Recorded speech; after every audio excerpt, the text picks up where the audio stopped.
Droplet infection है ये। तो इसमें ये होता है कि हम हर दूसरा आदमी, कोई नज़ला है तो किसी को ज़ुकाम है, कोई खांस रहा है, कोई छींक रहा है और कोई नाक साफ़ कर रहा है, किसी की नाक बह रही है तो कोई किसी की नाक बंद है, हर कोई किसी ना किसी तरह से परेशान है। ये कॉमन कोल्ड जो है एक दूसरे से बहुत जल्दी लग जाता है। अब बात यह आती है कि इस कॉमन कोल्ड में हम कौन सी मेडिसिन लें। तो एक्चुअली में इसकी कोई मेडिसिन नहीं होती है, क्योंकि ये वायरल इन्फेक्शन है और वायरस के लिए तो ये अपनी साइकिल पूरी करेगा।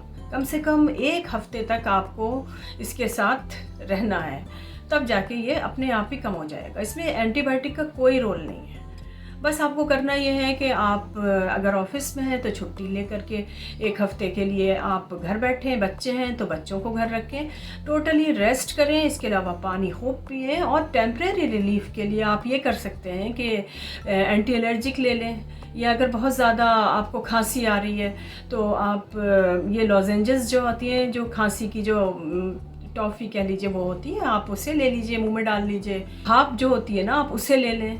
भाप लेंगे तो उससे भी काफ़ी हद तक आपको रिलीफ मिलेगा और ले करके आप आराम से लेट जाइए। एंटी एलर्जिक कोई टैबलेट है तो आप ले लीजिए, सिट्रिजिन वगैरह आप ले सकते हैं आराम से।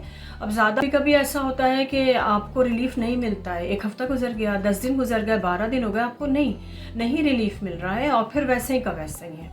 और तो इसमें कभी कभी ऐसा होता है कि कॉम्प्लिकेशंस भी हो जाते हैं, जिसमें कि आपके कान में दर्द होने लगेगा, या आपको साइनोसाइटिस भी हो सकती है, या फिर आपको ब्रोंकाइटिस भी हो सकती है गले का।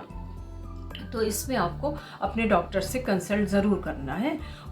अब आप ये सोच रहे होंगे कि काश कोई वैक्सीन होती जिसको कि हम लगवा लेते, जैसे कि बच्चों का पूरा या बड़ों का मतलब जो वैक्सीनेशन होता है उसी तरह इसकी भी होती, जिसको हम लगवा लेते तो हम इन सब चीज़ों से बच जाते। तो हाँ, वैक्सीन है, इसको आप जो है हर साल लगवा सकते हैं, क्योंकि नया नया वेरिएंट आता है तो आप इसको लगवा सकते हैं। जो कॉमन कोल्ड होता है, जो वायरस है, तो ये वायरस एक तरह का तो होता नहीं है, 200 से भी ऊपर इसकी वैरायटी होती है और कुछ इसमें इतने ख़तरनाक डेंजरस होते हैं, जैसे इन्फ्लुएंज़ा ए है, इन्फ्लुएंज़ा बी है, ये स्वाइन फ्लू के वायरस है, और कुछ और सबको मिला करके वैक्सीन तैयार की गई है, जो कि सितंबर से जनवरी तक आप लगवा सकते हैं और कोई भी लगवा सकता है, बच्चा बड़ा बूढ़ा सब लगवा सकते हैं। हॉट सलाइन गार्गल कर सकते हैं, मतलब 1 गिलास पानी लें आप, हल्का गुनगुना सा, उसमें 1/4 चम्मच चाय की चम्मच से आप उसमें थोड़ा सा नमक डाल दें, वही टेबल सॉल्ट जो आप खाते हैं घर में खाने में डाला जाता है, डाल दें और उससे गार्गल करें। और गार्गल करते वक्त ये नहीं है कि